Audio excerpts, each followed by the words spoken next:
अस्सलाम वालेकुम व्यूअर्स। जब आपके पास गार्ड में सिर्फ आलू हों, कुछ मिनटों में नया मज़ेदार खाने को दिल करे तो बस आलूओं में एक अंडा डालें और कमाल की रेसिपी बना लें। आप खाने से हाथों को रोक नहीं पाएंगे। स्टेप बाय स्टेप एक एक चीज़ बताऊंगी। अपनी वीडियो को एंड तक पूरी वॉच करना है तो चलें शुरू करते हैं।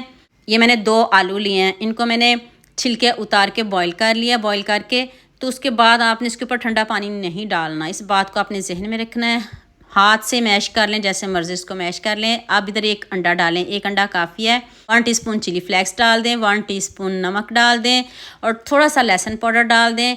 1/2 टीस्पून चाट मसाला पाउडर डाल दें। खूब सारा सब्ज़ धनिया डाल दें।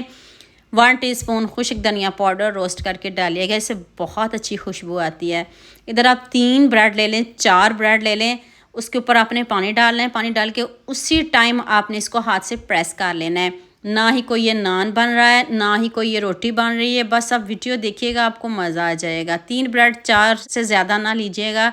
अगर आपके पास भी आधा किलो आलू हों तो फिर 3 ब्रेड काफ़ी हैं। मैंने 3 लिए हैं और इसके अंदर पानी बिल्कुल भी नहीं होना चाहिए। पानी क्यों कह रही हूँ बार बार, ये आपको आगे जाके बताती हूँ। अब आपने इधर 3 ब्रेड इसमें शामिल कर देनी है। आप इधर 2 चम्मच कॉर्नफ्लोर, इससे ज़्यादा नहीं डालिएगा। 2 चम्मच कॉर्नफ्लोर काफ़ी है। इसको छान लेते हैं। आपको पता मौसम भी इस तरह का है, इस वजह से छानना ज़रूरी है।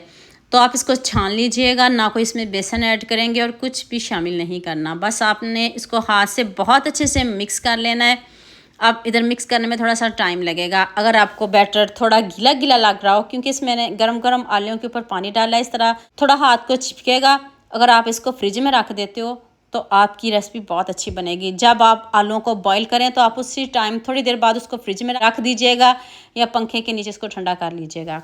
अब इधर हम कबाब की शेप देंगे। आप हाथों को हल्का सा पानी लगा लीजिएगा, इसके बाद आप शेप इसकी दे लीजिएगा। इतनी मज़े की ये रेसिपी है ना, ना कोई हम इसको क्रम्स लगाएंगे, कुछ भी नहीं लगाएंगे।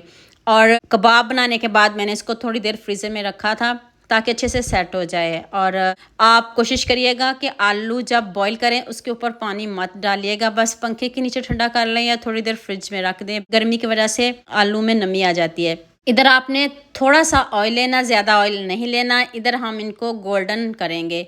यहाँ मैं आपको याद दिला दूँ, अगर आपको मेरी रेसिपीज़ पसंद आ रही हैं तो जल्दी से मेरे फेसबुक पेज को भी फॉलो कर लो और साथ में मुझे यूट्यूब पे भी सब्सक्राइब कर दो। ये आपकी तरफ से प्यार होता है, मोहब्बत होती है, खुशी होती है कि आपको मेरी रेसिपीज़ पसंद आ रही हैं।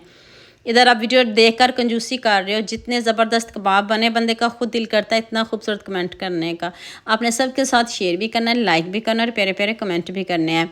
जल्दी इनको टर्न बिल्कुल भी नहीं करेगा। मीडियम आंच पे बनाइएगा, ना ज़्यादा तेज़ आंच को करेंगे ना कम करेंगे। और साथ में बनाते जाएं। और इधर लुक आप खुद चेक कर लें कितने ज़बरदस्त बने, कितने टेस्टी बने। और हाँ, मुझे जल्दी से ये भी बता दें आप मुझे किन किन मुल्कों और किन किन शहरों से देख रहे हैं। मुझे बहुत खुशी होती है जब आपके फेसबुक और यूट्यूब पर खूबसूरत से कमेंट पढ़ती हूँ। आप सबका खूबसूरत कमेंट करने का बहुत बहुत शुक्रिया। और आप सबके लिए भी दिल से दुआ मेरी, आप भी हमेशा खुश रहें और हमेशा मेरे साथ ऐसे ही जुड़े रहें। आपने इनको बहुत अच्छे से पकाना है, जल्दी बिल्कुल भी नहीं करनी। कलर और लुक का भी ख्याल रखना है। देख लें कितने ज़बरदस्त बने हैं, ज़रा भी ख़राब भी नहीं हुए, टूटे भी नहीं है और कलर भी इनका गोल्डन सा रखना है। इसको केचप के साथ खाएं। मैंने मायोनीज और केचप को मिक्स करके बनाया, डिप बनाई है। आप जैसे मर्ज़ी इसको एंजॉय करें। जैसे आज बारिश का मौसम है तो आज ये वाले कबाब तो ज़रूर बनते हैं। आपने जल्दी से आलूओं को बॉईल करना है और ये वाले कबाब बना लें। सिंपल है, ईजी है, सारे मसाले आपके किचन में मौजूद होंगे। जल्दी से मेरे चैनल को सब्सक्राइब कर देना, साथ में बेल आइकन का बटन प्रेस कर लेना ताकि कोई भी न्यू वीडियो आपसे मिस ना हो। दुआ में याद रखिएगा। अल्लाह हाफिज़। मिलते हैं एक और नई वीडियो के साथ।